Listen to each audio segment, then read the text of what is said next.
교회 오는 내 삶이, 예수 믿는 내 삶이 의미가 없어집니다. 의미가 없어질 때 주 앞에 나와서 다시 그 의미를 되새겨보고 살려내는 오늘 시간 되었으면 좋겠습니다. 나를 구하려고, 내 죄를 용서하려고, 나를 다시 살게 하려고 십자가를 지신 것을 내가 아는 건 그것이 은혜입니다. 그 은혜는 우리의 평생에 우리를 떠나지 않을 것입니다.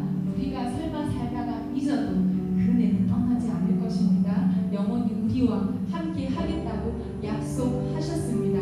그러므로 예수를 믿는 우리는 돈으로 사는 자가 아니고, 힘으로 사는 자가 아니고, 세상의 관심으로 사는 자가 아니고 주님의 은혜로 사는 자들입니다. 은혜로 주의 은혜, 주의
영원히 나를 일으키시네. 그대 아니면 살아갈 수가 없네. 몸은 마저도 다 주의 것이니 세상 평안과 위로에 없어도 예수 오직 예수뿐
하나님이 세상을 이처럼 사랑하사 독생자를 주셨으니 이는 그를 믿는 자마다 멸망하지 않고 영생을 얻게 하려 하심이라.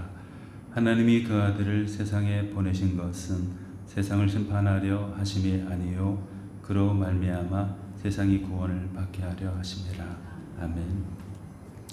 사랑이 많으신 하나님 아버지, 지난 한 주간 동안에도 하나님의 사랑 가운데, 돌보신 가운데 지낼 수 있도록 해주시고 주의를 기억하여 이 자리에 나올 수 있도록 해주시니 감사합니다.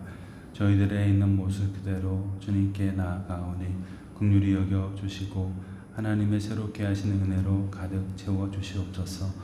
오늘의 예배를 주님께 드렸고 감사드리고 우리 주 예수 그리스도 이름으로 기원드립니다. 아멘. 우리 함께 일어나셔서 주여 나를 주의 성소 만드소서 찬양하겠습니다.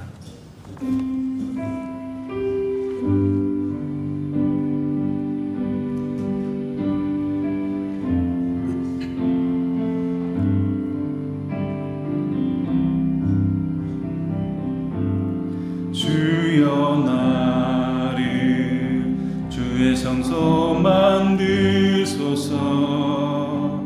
순결과 거룩 진실하게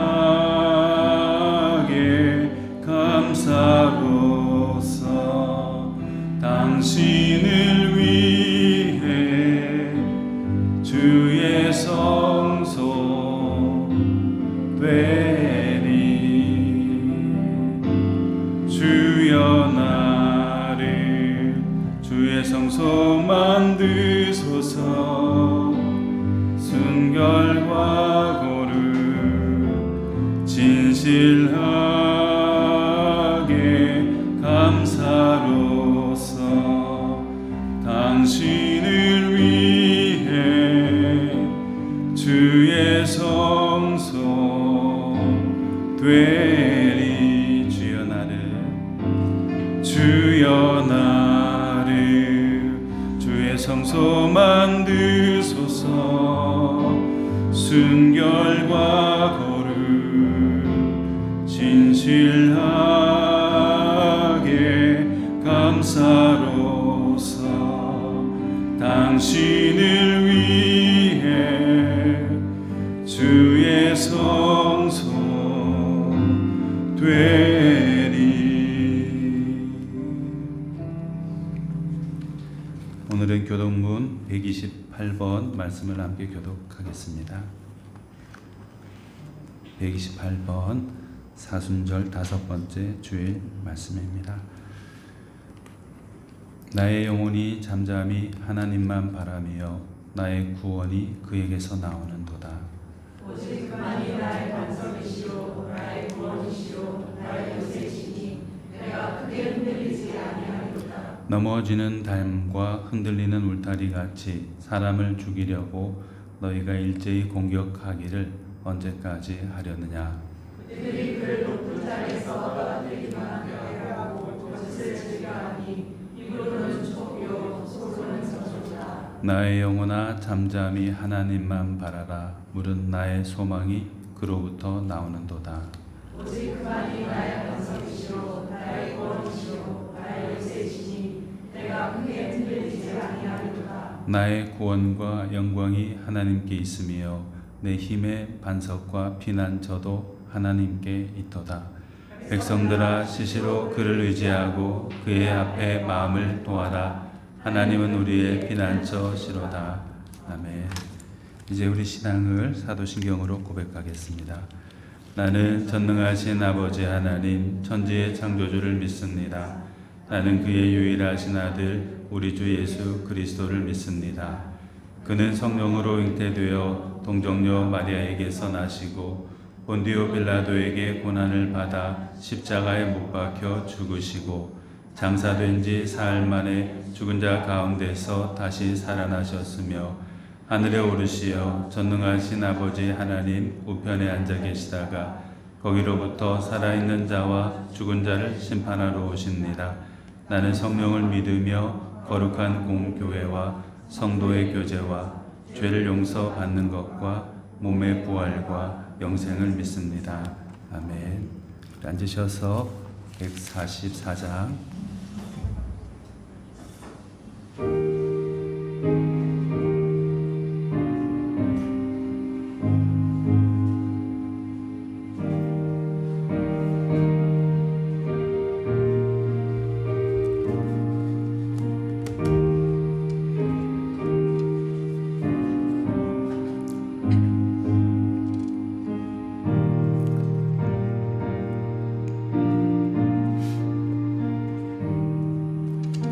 예수 나를 위하여 십자가를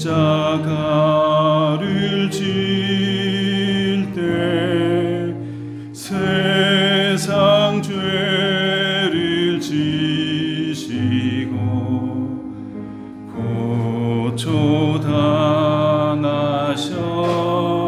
고초당하셨네. 예수님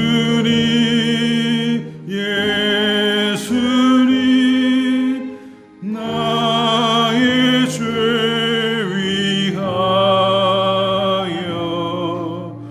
보배 피를 흘리니 죄인 받으소서. 십자가를 지심은 무슨 죄가 있나. 저 무지한 사람들 메시아 죽였네. 예수님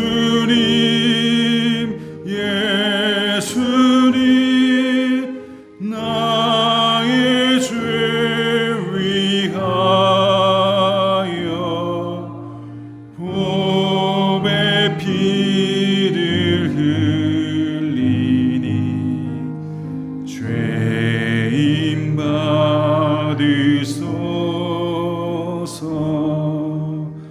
비와 같이 붉은 죄 없는 이가 없네. 십자가의 공로로 눈과 같이 되네. 예수님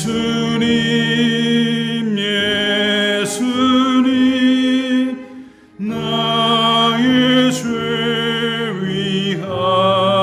위하여 보배 피를 흘리니 죄인 받으소서.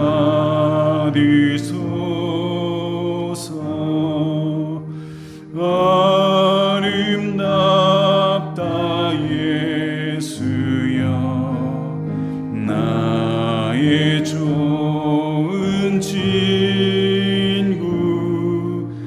예수 공로 아니면 영원 형벌 받네. 예수님 나의 죄 위하여 보배 피를 흘리니 죄인 받으소서.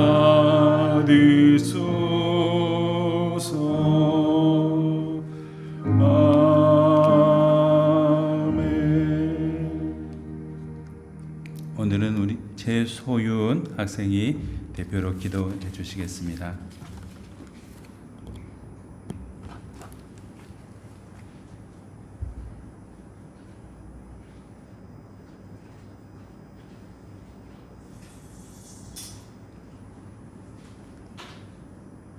하나님, 오늘도 저희 교회에 한 사람 한 사람이 함께 모여 예배를 드리게 해주셔서 감사합니다. 이 시간 저희가 드리는 이 예배를 기쁘게 받아주시고 하나님과 만나는 은혜의 시간이 되게 해주세요. 저희가 한 주 동안 지은 죄가 있다면 회개하게 하시고 이제부터 하나님 말씀을 따르는 저희가 되게 해주세요. 저희와 항상 함께 해주시는 하나님 감사합니다. 하나님께서 베풀어 주시는 것으로 하나님을 기쁘게 해드리는 우리가 되게 해주세요. 이 시간 말씀을 전해주시는 목사님과도 함께 해주세요. 이 기도를 받으실 것을 믿사오며 감사했고 예수님의 이름으로 기도드렸습니다. 아멘.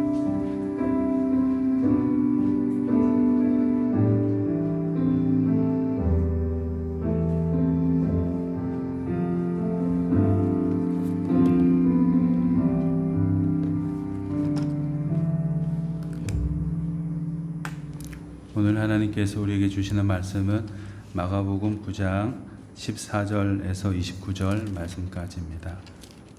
마가복음 9장 14절에서 29절까지입니다.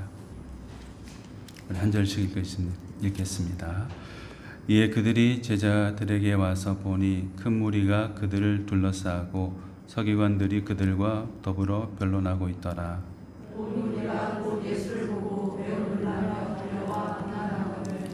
예수께서 물으시되 너희가 무엇을 그들과 변론하느냐?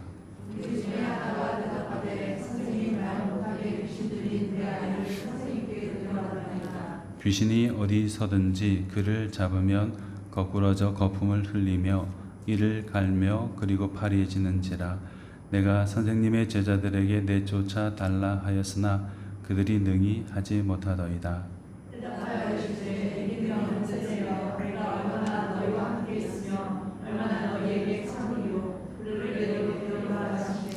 이에 데리고 오니 귀신이 예수를 보고 곧 그 아이로 심히 격려를 일으키게 하는지라.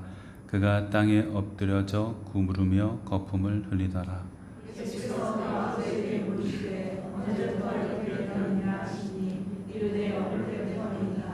귀신이 그를 죽이려고 불과 물에 자주 던졌나이다. 그러나 무엇을 하실 수 있거든 우리를 불쌍히 여기사 도와주소서.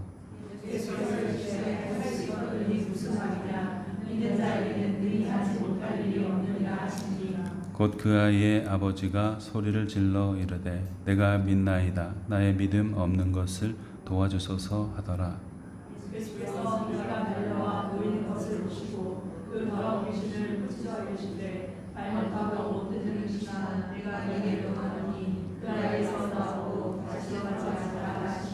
귀신이 소리 지르며 아이로 심히 격려를 일으키게 하고 나가니 그 아이가 죽은 것 같이 되어 많은 사람이 말하기를 죽었다 하나.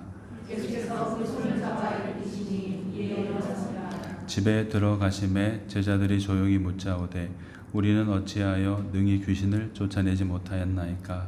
이르시되 기도 외에는 다른 것으로 이런 종류가 나갈 수 없느니라 하시니라. 아멘. 오늘은 특별히 우리 부모님과 자녀들이 함께 예배드리면서 우리 자녀들이 특송을 두 곡 준비했습니다. 우리 보혈을 지나 그리고 충만 이 두 찬양 연이어서 해주시겠습니다.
예, 오늘 우리 학생들 그리고 이현정 사모 그리고 이정은 집사님 등 여러 분들이 수고를 많이 해주셔가지고 예, 찬양 준비해 주시고 또 예배 시간에 하나님께 찬양 드릴 수 있어서 감사합니다. 오늘 특별히 이제 우리 홍여복 권사님이 호주에 가셔서 시간이 오래 지났는데 갑자기 이렇게 만나게 되어가지고 깜짝 놀랐어요. 너무 반갑고 또 여기 계실 때도 또 가셔서도 여러 가지 좀 힘든 일들이 좀 많이 있으셨지만은 또 잘 이겨내시고 이렇게 얼굴 뵙게 돼가지고 너무 감사합니다. 여기 계시는 동안에 맛있는 것 좀 많이 드세요. 너무 이렇게 많이 이렇게 좀 마르신 것 같아요. 많이 먹었대요. 거기서 하나 못 먹고 살았어요. 예, 식사도 많이 못 하시고 그런다고 말씀 많이 듣긴 했는데, 예, 예, 예, 감사합니다. 예, 오늘 우리가 이제 마가복음 9장 14절에서 29절 말씀까지 읽었습니다. 여기 보면 병든 소년을 고쳐주시는 예수님에 대한 이야기, 그것이 기록이 되어 있어요. 이 소년을 고쳐주신 이야기가 얼마나 이렇게 영향력이 크고 또 중요한 것이었으면은 그 당시에 복음서를 기록하고 또 현재의 모습으로 만드는 분들조차도 마태, 마가, 누가 복음에 공통적으로 다 실어두었어요. 그만큼 이 병든 소년을 고쳐주신 예수님 이야기는 사람들에게 중요한 의미와 교훈을 가지는 그런 이야기라 할 수 있겠습니다. 우리가 이제 오늘 특별히 이제 부모님과 자녀들이 같이 예배드리고 있는데 부모로서 또 자녀들에게 어떻게 또 다가가야 될지 또 양육해야 될지 이런 것들도 이 본문을 통해서도 한번 살펴볼 수 있고 또 자녀 아니라 다른 사람과 관계를 맺으면서 살아가는 데 있어서도 우리의 모자란 부분들이 무엇이었는지 한번 점검해 볼 수 있는 그런 말씀이기도 한 것 같습니다. 대개 우리는 다른 사람들, 자기 자신에게도 마찬가지인데 다른 사람들과 이렇게 살아갈 때 그 사람의 그 부족한 부분이나 모자라는 부분들을 보면은 그것을 굉장히 못마땅해 합니다. 그 당연하죠. 인지상정이죠. 사람의 마음은 다 비슷합니다. 원하는 만큼의 그 기대치가 충족되지 않을 때 좀 서운해하고 실망하고 또 그것이 반복되면은 또 더 많이 이렇게 거리감이 느껴지고 그렇죠. 그러다 보면은 사람을 정죄하게 되고 또 소위 정죄를 당하는 사람은 자신의 이제 상황을 말하면서 이러한 상황과 이유 때문에 그럴 수밖에 없었다 이렇게 말을 주고받고 하다 보면 논쟁이 되기도 하고 다툼이 되기도 하죠. 그래서 이렇게 정죄라고 그러죠. 안 된다 이런 식으로 낙인찍이는 그런 결과를 낳게 되는데요. 귀신이 들려가지고 병으로 고생하는 아이가 있었습니다. 오랜 시간 동안에 그 아이가 굉장한 그 시달림에 눌림에 사로잡혀 있어가지고 정상적인 생활을 하지 못했어요. 그 아이 개인은 물론이고 그 아이를 양육하는 낳아서 기르는 부모님의 마음 얼마나 아팠겠어요. 그 집안 자체가 힘들 수도 있었을 겁니다. 그런데 더구나 설상가상으로 주변에 있는 사람들이 그 아이의 부족함을 보고서 이렇게 못마땅해 한다든지 또는 비교해서 손가락질 한다든지 그렇게 되면은 아이는 아이 나름대로 더 이렇게 다운되고 부모님도 마음이 너무 아프겠죠. 마음이 아프다가 화도 났다가 원망도 되었다가 별의별 부정적인 감정들이 그 개인들 또 가족들 가운데 가득 차게 됩니다. 그런데 더더욱 안 좋은 것은 그런 것을 보고 주변의 사람들이 마음 같이 아파하면서 위로해주고 조금이라도 도움이 될 수 있는 것이 있을까 하면서 다가간다면 정말 좋은데 그렇지 않은 경우들이 이제 많다는 거죠. 저 아이가 저렇게 된 것이 귀신이 들려 병으로 고생하고 있는 것이 누구의 죄인가? 이런 식으로 정죄하는 경우들이 있죠. 그러다 보면은 그 아이는 물론이거니와 그 주변에 있는 사람들이 굉장히 마음 아파합니다. 특히 본문에 보면은 서기관들이라는 사람이 등장하는데요. 이 서기관은 율법을 필사 손으로 이렇게, 그 당시에는 물론 인쇄기술이 발달하지 않았기 때문에 손으로 다 이렇게 쓰죠. 손으로 써서 다른 사람이 읽도록 하고 기록 보존하는 사람의 역할을 합니다. 그리고 그 말씀을 연구해서 다른 사람들에게 가르치는 일들도 하던 사람이 바로 이 서기관이었습니다. 율법 전문가들이었죠. 그런데 이 사람들이 그 고통당하고 있는, 귀신 들려서 고통당하고 있는 그 아이와 그 부모님들을 가까이 있으면서 위로하거나 그 사람들을 이렇게 북돋워 주기는커녕 지적하고 무시하고 가볍게 보는 태도를 취했어요. 그러다 보니까 너무나 힘들어지게 된 것이죠. 근본적인 문제는 해결되지 않고 더 관계는 더 힘들어지고, 주변에서 주어지는 그 중압감 때문에 자신들을 부정적인 시각으로 바라보는 사람들의 눈초리 때문에 개인도 가족도 더 이게 자꾸 침체되어 가고 있었던 것입니다. 당신이 잘못했기 때문에 그렇지, 네가 잘못해서 그렇지 이렇게 서로를 책망하면서 또 원망하면서 이해도 못 해주면서 안다고 해서 함부로 말하다니, 이런 식으로. 그런데 이런 서기관들과는 달리, 주변의 이웃들과는 달리 예수님은 그 가족들에게 다가가셔가지고 뭐 귀신이 어떤 종류이고 너는 앞으로 어떻게 될 거고 뭐 이런 식으로 꼬치꼬치 논리적으로 헤집으면서 그 사람들의 문제점을 더욱더 부각시키거나 그러지 않았어요. 말씀하시지 않고 그들에게 가까이 다가가셔서 함께 해주시고 예수님의 눈과 마음과 가슴으로 그들을 품어주셨어요. 연약한 사람들을 죄인이라고 단죄하지 않고 그들을 그대로 있는 모습 그대로 품어주셨던 것입니다. 말 못하게 귀신 들린 아들일지라도 사람일지라도 귀한 존재임을 인식시켜주고 또 결국에는 그를 고쳐주셨죠. 육체적인 병뿐만 아니라 마음의 병, 또 가족 구성원 가운데 구성되어 있던, 축적되어 있던 그 부정적인 관계들, 이런 것들도 다 없이 해주고, 또 사람들로 하여금 살아계신 하나님의 사랑, 그것을 확인할 수 있었거든요. 그러니까 예수님의 이 그 삶의 모습, 사람들에게 다가가는 모습이 얼마나 귀하신지 몰라요. 우리도 이 그 귀신 들려 고통당하는 사람의 주변 사람들처럼 때로는 이해와 공감보다는 분석하고 원인을 따지고 그래서 정죄하고 그래서 부정적으로 바라보는 경향들이 간혹 있습니다. 아니 자주 있습니다. 우리 자신에게도 그렇고 자녀들에게도 그렇고 주변 분들에게도 또 어떤 조직들에 대해서도 왜 그렇게 될 수밖에 없었을까?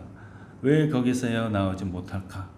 이런 어떤 이해하고자 하는 마음, 긍휼히 여기고자 하는 마음, 같이 아파하는 마음보다도 이렇게 손가락질하는 경우, 더 깊은 상처를 내는 그런 경우들이 많죠.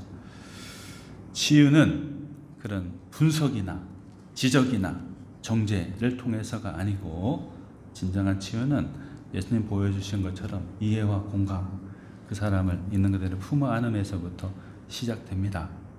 그 많은 율법사, 서기관들이 있었지만 그 어느 누구도 이 사람을 구원해 주지 못했어요. 그런 사랑의 눈을 가지고 다가가신 그 넓은 가슴에 예수님만이 그를 구원해 주셨어요. 우리도 이런 마음을 가지고, 예수님의 마음을 가지고, 우리가 예수님으로부터 받은 사랑이 그러하니까 우리도 예수님처럼 우리 자신에게도 물론이고 다른 사람을 향해서 특히 더더욱 그 사람의 여러 가지 상황들을 이해하고 또 공감하고 격려하고 함께 웃고 함께 슬퍼할 수 있는 그런 우리가 되어야 되겠습니다. 그리고 우리가 진정으로 다른 사람을 도와주고 싶다면은 그 사람에게 가까이 가고 들어주고, 경청이라 그러죠.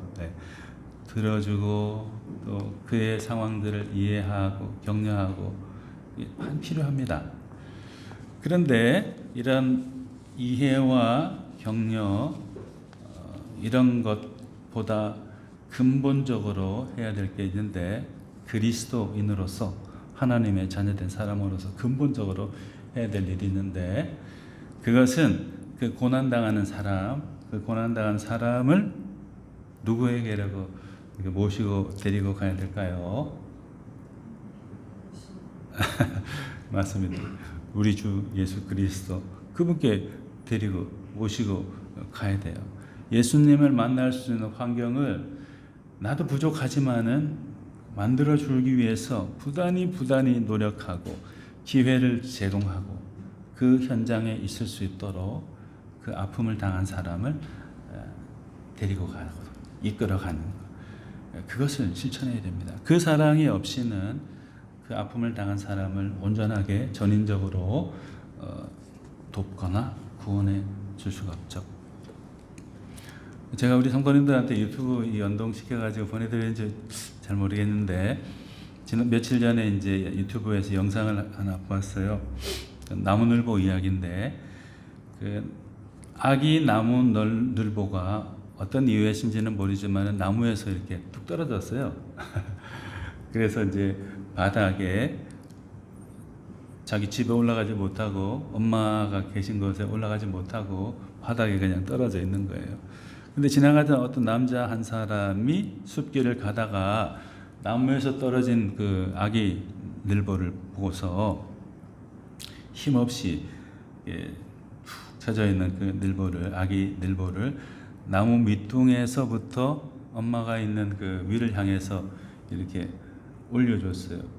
그 나무 곁을 지나가 버릴 수도 있고 또 아주 못된 사람 같으면 한번 차버릴 수도 있는데 그렇게 하지 않고 그 나무 늘보를 아기를 조그마한 아기 늘보를 들어 올려 가지고 엄마가 있는 엄마 늘보가 있는 나뭇가지 위로 올려줬어요.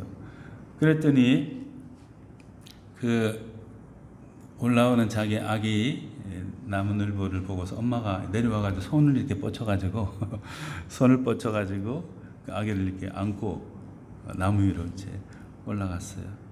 그리고 이제 한 손에는 나무늘 엄마가 아기를 품고 또 다른 손으로는 이제 그 남자에게 고맙다고 손을 뻗치고 이렇게 있었어요. 마치 웃는 모습으로 그런 모습이 있었습니다. 분명히 아기 나무늘보는 거기에 있다가는 그 사람이 해치지 않더라도 다른 짐승이 와서 어떻게 없앨 수 있잖아요. 해를 가할 수 있잖아요. 먹이로 삼아버릴 수 있죠. 그냥 지나쳐 버리면은 끝나는 거죠. 그런데 그 사람은 엄마를 만날 수 있도록 어미 늘보를 나무 늘보를 만날 수 있도록 그 아기를 이렇게 올려다 주었죠. 사랑의 마음을 가지고 있었기 때문에 엄마를 만날 수 있는 그 기회와 환경을 만들어 준 겁니다. 안 됐다. 또는 왜 저 혼자 다니다가 떨어져 가지고 잘 됐다. 이런 것으로는 왜 또 저기에 있었을까? 어떤 상황이었을까? 분석하고 해석하고 그것만으로는 이 아기 나무늘보를 구해줄 수 없죠. 사랑의 마음을 가지고 엄마에게로 데려다 줘야 돼요. 엄마를 만날 수 있도록 도와줘야 되는 거죠. 그게 아기에게 있어서도 엄마 나무늘보에게 있어서도 가장 중요한 선물이죠.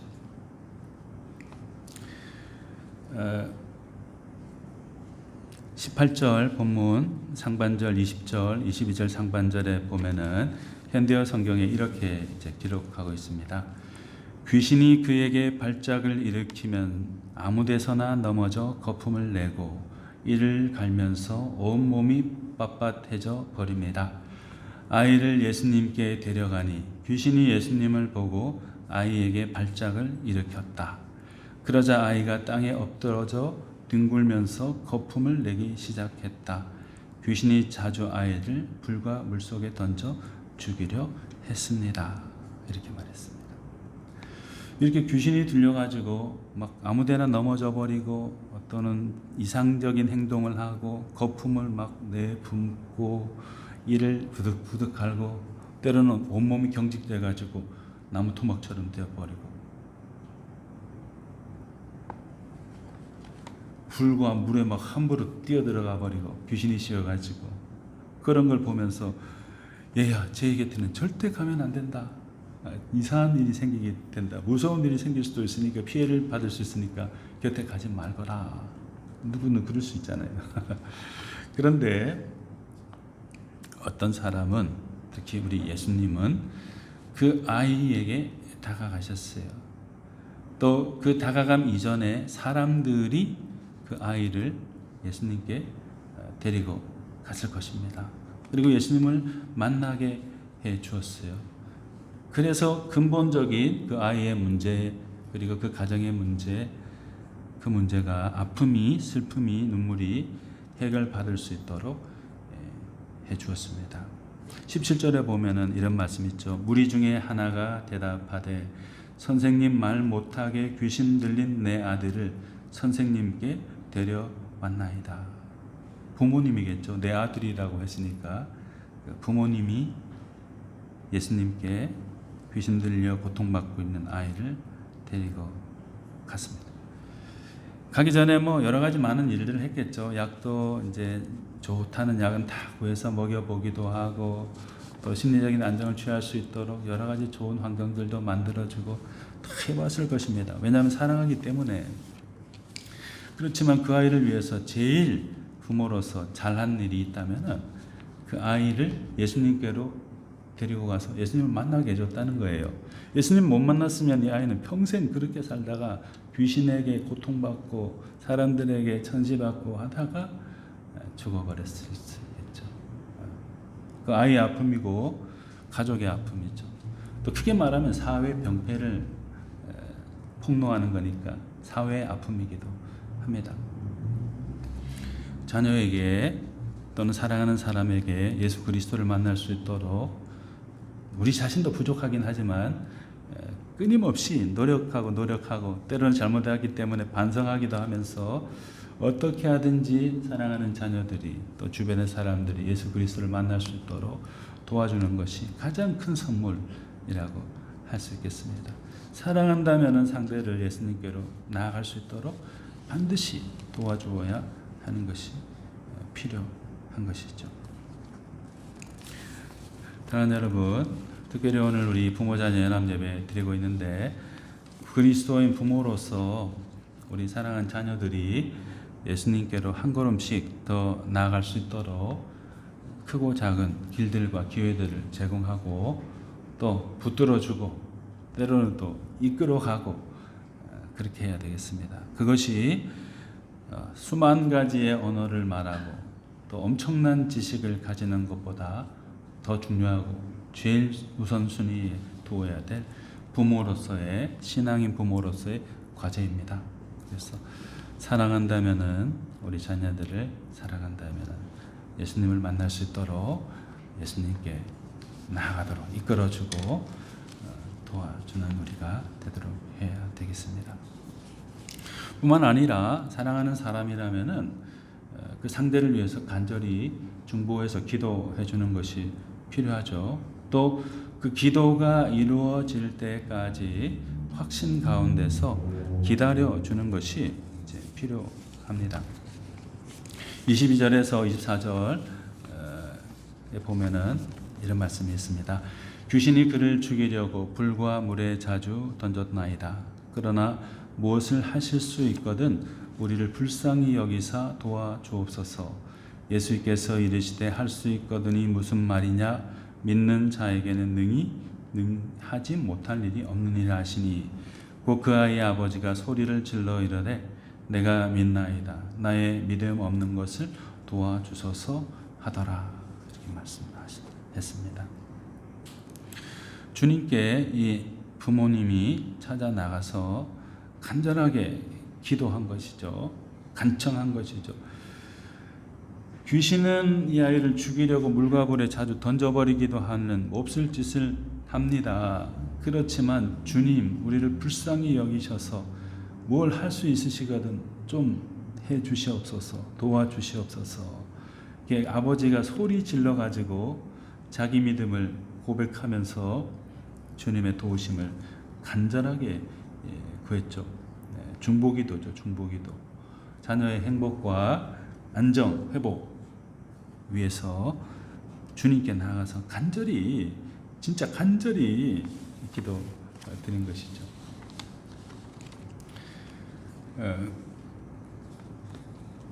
이런 시가 있습니다. 그 김영수라는 분이 시은 기도가 그리운 날에는 이라는 시인데 조금 긴데요. 제가 한번 읽어봐 드리겠습니다. 주님, 제가 낳은 아이들이 도무지 마음에 들지 않습니다. 그들이 제 마음을 채워주기를 얼마나 기도했는지 모릅니다. 그들이 저의 밝은 등대이기를, 저의 끝없는 노래이기를, 저의 크나큰 삶이기를 간절히 바라고 있음에도 그들은 저를 채워주지 않습니다. 주님, 이제는 그들 아닌 제가 변할 수 있게 되기를 기도하게 하소서. 제 욕심의 빛깔대로 그들을 마구 덧칠하려는 짓을 그만두게 하시고, 그들에게는 그들대로의 그윽한 빛깔, 산뜻한 숨결이 숨어 있음을 알아보게 하소서. 주님, 제가 어린 싹을 보고 꽃을 피우지 않는다며 또는 새가 아님을 알면서도 날지 못한다며 슬퍼하는 일이 없게 하소서. 아이들이 아직은 꽃 피지 않아도 머지않아 나름의 향기를 드러낼 것이고, 아직은 날지 못해도 언젠가는 나름의 하늘에 밝게 닿을 것임을 믿고 기다리게 하소서. 서로 감당하지 못할 기대로서 참담이 무너지고 마는 일이 없게 하시고, 하나님께서 고요하게 만드신 그들의 빛깔대로 평화로이 바라보는 기쁨을 저로 하여금 누리게 하여 주소서. 이렇게 김영수 시인이 기도가 그리운 날에는 이라는 제목으로 쓰신 시입니다. 이걸 보면서 상당히 이제 반성도 하고 그렇게 되더라고요. 아이들 나름대로의 빛깔과 향기로 날개로 날아오를 수 있도록 다름 아닌 하나님께서, 주님께서 그들을 돌보아 주시옵소서. 그들의 빛깔대로 평화로이 기쁨을 누리게 하여 주소서. 이렇게 이분이 기도했는데요. 우리가 자녀를 진정으로 사랑한다면은 자녀들을 위해서 간절하게 기도해야 될 것입니다. 그것이 뭐 통성기도이든지 침묵으로 드리는 기도든지 또는 말 없이 눈물을 흘리는 그런 기도이든지, 그 기도의 형태와는 상관없이 자녀들을 생각하면서 주님께 우리 자녀들을 부탁드리고 맡기고, 주님께서 그들에게 길을 열어주시고 인도해 주시기를 간절히 기도해야 되겠죠. 부모님보다 자녀를 아끼고 사랑하는 사람이 누가 있겠어요? 정상적인 부모라면은 누구보다도 제일 자기 자녀를 사랑합니다. 사랑하는 우리 연동교회 우리 성도님 여러분, 우리도 사랑하는 자녀들을 위해서 간절하게 주님께 기도 드려야 되겠습니다. 기도를 통해서 귀신 들린 그 아이가 새롭게 인생을 살 수 있었고, 기도를 통해서 심지어는 죽었던 사람이 깨어나기도 하는 역사를 신약에는 우리가 볼 수 있습니다. 우리 시대 가운데서도 우리의 기도를 통하여 우리 자녀들이, 또 우리 사랑하는 가족들이, 교우들이, 주변 세상들이 되살아날 수 있도록 그 사명을 가지고 주님께 나아가는 우리 기도의 사람, 중보의 사람 다 되면 좋겠습니다. 같이 기도하시겠습니다. 사랑이 많으신 하나님 아버지, 변론과 논쟁, 정죄를 통해서는 사람이 고쳐지지 않음을 압니다. 우리로 하여금 위로하는 사람, 또 다른 사람의 마음을 이해할 수 있는 그런 사람들이 될 수 있도록 하여 주시옵소서. 그런 사랑을 가지고 우리 사랑하는 자녀들과 또 가족들, 교우들, 세상의 사람들을 주님께로 이끌어 나아갈 수 있도록 해 주시옵소서. 그런 환경을 만들어 주고 기회를 제공하는 우리가 되게 하여 주시고, 어떻게 하든지 살아가는 가운데 주님을 만나고 새 삶을 살아가는 그런 사람들 되도록 간절히 주님 앞에서 중보하여 기도하는 우리가 되게 하여 주시옵소서. 감사드리고 우리 주 예수님 이름으로 기도드립니다. 아멘. 우리 헌금 시간인데요. 우리 오늘은 김에스더 학생이 가장 빛난 별이라는 특송 악기 연주와 찬양해 주시겠습니다.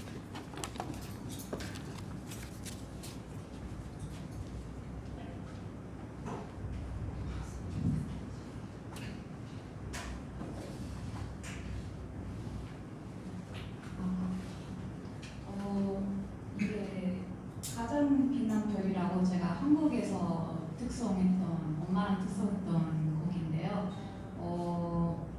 이게 아마 잘 모르시는 곡일 수도 있어서 제가 한번 자신 없지만 한번 쭉 불러볼 거고요. 그 반복할 때 제가 이제 색소폰으로 할 건데 그때 함께 같이 이렇게 찬양 부르실 수 있으면 너무 좋겠습니다. 네.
감사합니다. 이번 주 수요일 날 우리 에스더 학생은 한국으로 이제 다시 돌아가는데요.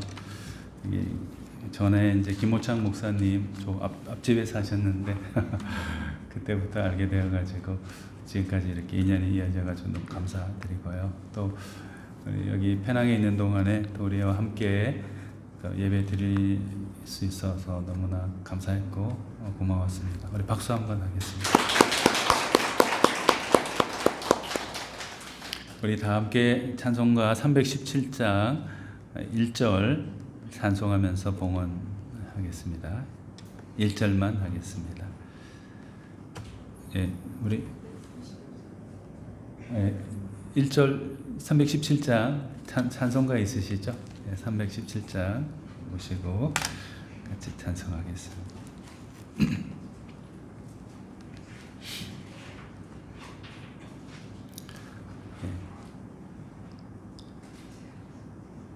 네, 찬송가 317장 1절.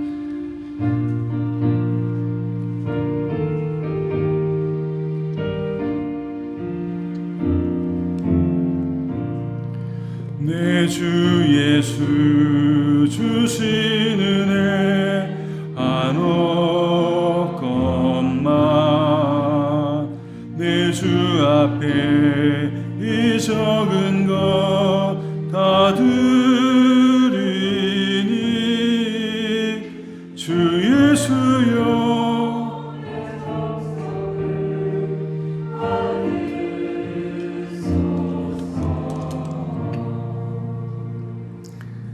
사랑이 많으신 하나님 아버지 감사드립니다.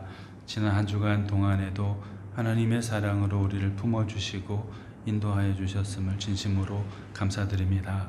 우리가 마음으로 주께 예배하며 우리 마음을 드리고 이 예물을 드리오니 기뻐 받아 주시옵소서. 이 예물이 하나님의 사랑, 그리스도의 사랑을 전하는데 소중하게 사용될 수 있도록 해주시고 한 사람이라도 더 구원하는데 소중하게 쓰여질 수 있도록 해 주시옵소서. 마음과 뜻과 정성, 이 물질을 주님께 봉헌드리는 사랑하는 모든 성도님들과 또 가족들을 주님께서 기억하시고 생활하는 가운데 부족하고 어려움 없도록 한량없으신 하나님의 자비와 은혜로 채워주시옵고 기도하며 간구하는 것들이 하나님의 시간표 안에서 아름답게 이루어질 수 있도록 하여 주시옵소서. 세상 가운데서 고통받는 수많은 사람들이 있습니다. 그들의 육적인, 사회적인, 종교적인 또 하나님을 향한 그 어려움들을 잘 아시오니 긍휼히 여겨주시고 구원하여 주시옵소서. 감사드리고 우리 주 예수 그리스도 이름으로 봉헌 기도 드립니다. 아멘. 우리 함께 일어나셔서 635장 주기도 문송으로 예배를 마치겠습니다.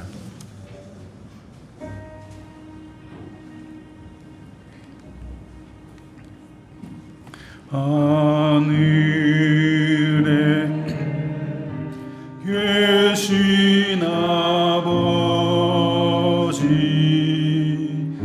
이름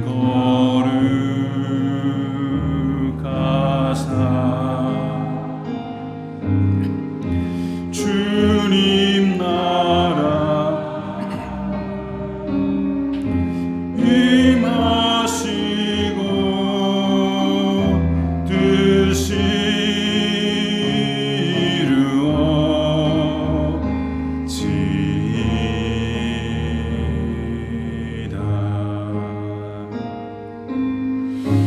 영할 양식 주시고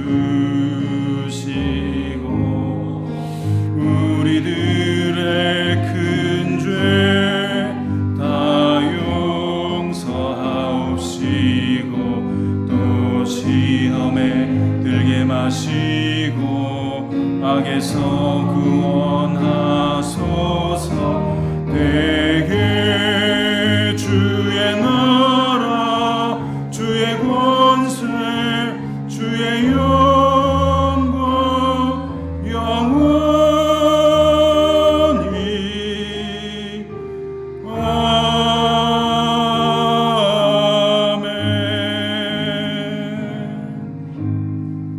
아멘. 이제는 우리 주 예수 그리스도의 은혜와 하나님 아버지의 사랑과 성령님의 교통하심이 우리를 사랑하시는 하나님 아버지 예수님을 신실하게 섬기며 살아가야 될 우리 모든 성도님들과 그 가정 가운데 영원토록 함께해 주시기를 간절히 축원드리옵나이다.